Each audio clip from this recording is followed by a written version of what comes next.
Good morning everyone, কেমন আছেন সবাই? আমি এখানে খুব ভালো আছি। Welcome back to my channel crazy shades Bangla.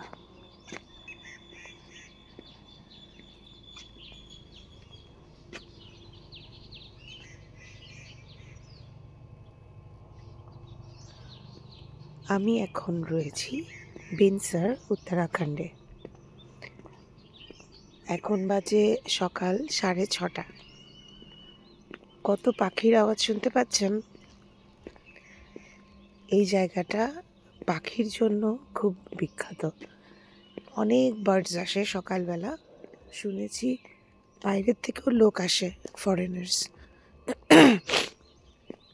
এই এখানে এসে পাখি দেখার জন্য নানা রকম, আর ওসবের উপর রিসার্চ করার জন্য।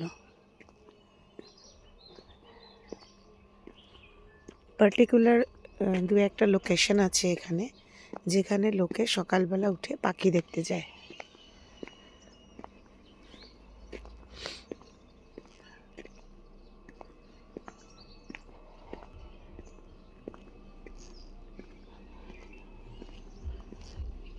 তো চলুন আজকে ভালো করে একটু এই রিসর্টটা আপনাদেরকে দেখাই। Club Mahendra resort, Binsar valley. এই হলো রিসেপশন।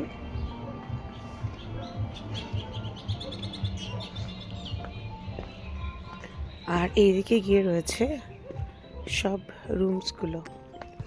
তো এখানে নানা রকম ঘর মানে বুক করা যায়। স্টুডিও, অ্যাপার্টমেন্ট, বিয়ার, সবগুলোতে তাদের আলাদা আলাদা ফ্যাসিলিটিস। তো স্টুডিওতে একটা বড় রুমের মধ্যে সব ফ্যাসিলিটিস রয়েছে, মানে এক সাইডে সিটিং অ্যারেঞ্জমেন্ট থাকে, আর একদিকে একটা ডাবল বেড দেওয়া থাকে, আর আরেকটা সাইডে ধরুন একটু এক্সটেনশনের মতন থাকে, সেদিকে ছোট একটা কিচেনের মতন করে ব্যবস্থা করা থাকে, যেখানে আপনার মাইক্রোওয়েভ, ফ্রিজ থেকে আরম্ভ করে সব কিছুই দেওয়া থাকে। মানে অল্প স্বল্প জিনিস যদি আপনি কিছু গরম করে খেতে চান, বা নুডলস বা অন্য কিছু আপনি তৈরি করতেও চান, সেগুলোর জন্য ব্যবস্থা করা থাকে। আর যেটা বিয়ার থাকে সেটাতে হলো দুটো রুম থাকে, আর বেশ বড় বড় স্পেশিয়াস একদম রুম। তো একটাতে সোফা কাম বেড হয়, আর আরেকটা পুরো কিং সাইজের বেড থাকে। সোফা কাম বেডটাকেও মানে যদি যখন বেড বানানো হয় তখন বেশ বড় একটা বেড হয়ে যায়। তো হাজব্যান্ড ওয়াইফ, যদি দুটো ছেলে মেয়ে থাকে, মানে 4 জনের ঘুমানোর মতন পুরো সাফিসিয়েন্ট ব্যবস্থা থাকে।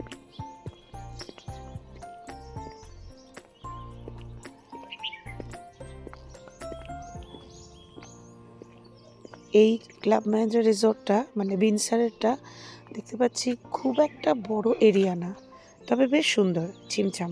অবশ্য ভেতরের দিকটা তো মোটামুটি সব জায়গায় একই রকম থাকে। আচ্ছা, এটা কর্নফ্লাওয়ার। কর্নফ্লাওয়ার আমি শুধু ব্লুই দেখেছিলাম আগে, আমার বাড়িতে ছিল ঝাঁসিতে। এখানে দেখতে পাচ্ছি লাইট পিঙ্কও রয়েছে, আর পার্পলও রয়েছে।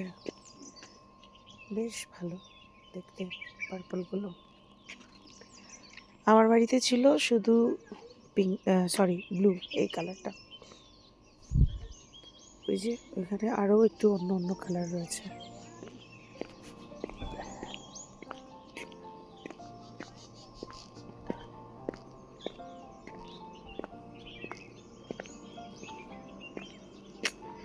এইটা হলো রেস্টুরেন্ট এরিয়া, যেখানে আমরা খেতে এসেছিলাম কাল রাত্রিবেলা। আর এখানে চিলড্রেন্স পার্ক রয়েছে।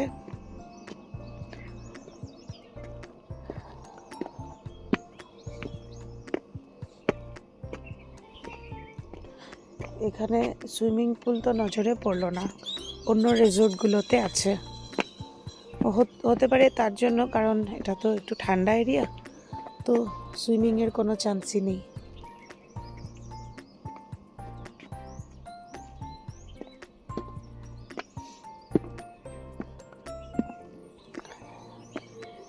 এটা হলো রেস্টুরেন্ট এরিয়া।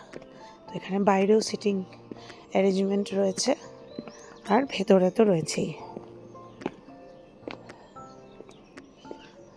আর এটা হলো হ্যাপি হাব, যেখানে কালকে আমরা ডিনারের আগে এসেছিলাম। একটু ফান গেমস চলছিল, রোজই বিকেলবেলা কিছু অ্যাক্টিভিটিস হয় এখানে, আর অনেক খেলাধুলার জিনিস রয়েছে। বাচ্চা বড় সবাই এসে এখানে খেলতে পারে।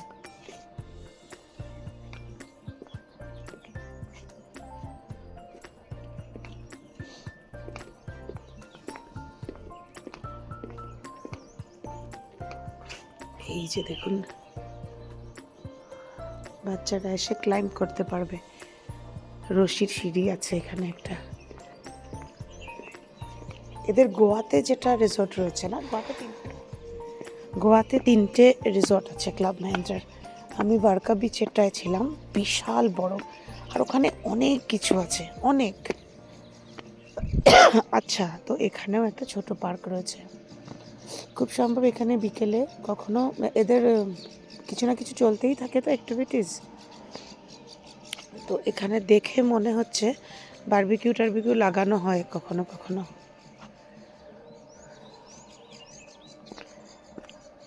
খুব একটা বড় এরিয়া না এটা, সুন্দর নো ডাউট, তবে ছোটোখাটোর মধ্যেই। আসলে বিনসারে তো অনেক লোক আসে না, সবাই ভালো করে জানেও না।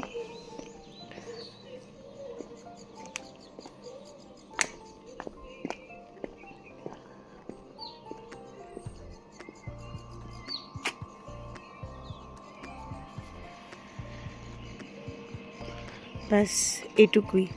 আর যেগুলো রয়েছে, যে এরিয়াগুলোতে আমি যাইনি, সেটা হলো যে রাস্তা দিয়ে আমি হাঁটছিলাম, সেই রাস্তার থেকে মধ্যে মধ্যে সিঁড়ি যাচ্ছে, এরকম দেখছিলেন? সেগুলো সিঁড়ি দিয়ে উঠে উঠে ওপরেও অনেক ইয়ে রয়েছে, স্টুডিও অ্যাপার্টমেন্ট বা কটেজ, এসব নানা রকমের রুমস রয়েছে। এই যে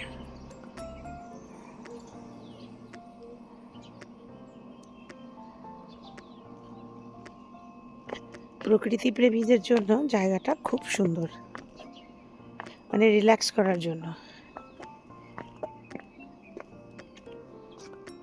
এই যে দেখতে পাচ্ছেন, এদিকে গিয়ে রয়েছে রুমস, ওইদিকে উপরে গিয়ে রয়েছে, দেখতে পাচ্ছেন, এদিকে গিয়ে রুম রয়েছে, এদিকে সিঁড়ি দিয়ে আবার উপরে গিয়েও রুম রয়েছে।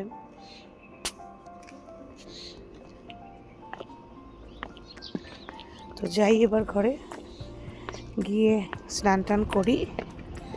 আজকে একটু রানীক্ষেতের দিকে যাওয়ার ইচ্ছা আছে।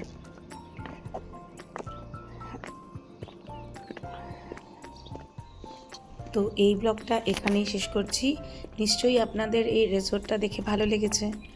যদি এই ছোট্ট ব্লগে আপনাদের কিছু ভালো লেগে থাকে, তাহলে লাইক কমেন্ট শেয়ার করে দেবেন। আর যদি এই চ্যানেল আজ আপনি প্রথমবার দেখছেন আর আমার সাথে গল্প করে আপনার ভালো লেগেছে, তাহলে তাড়াতাড়ি চ্যানেলকে সাবস্ক্রাইব করে বেল আইকনটা প্রেস করে দিন। সবাই ভালো থাকবেন, সুস্থ থাকবেন।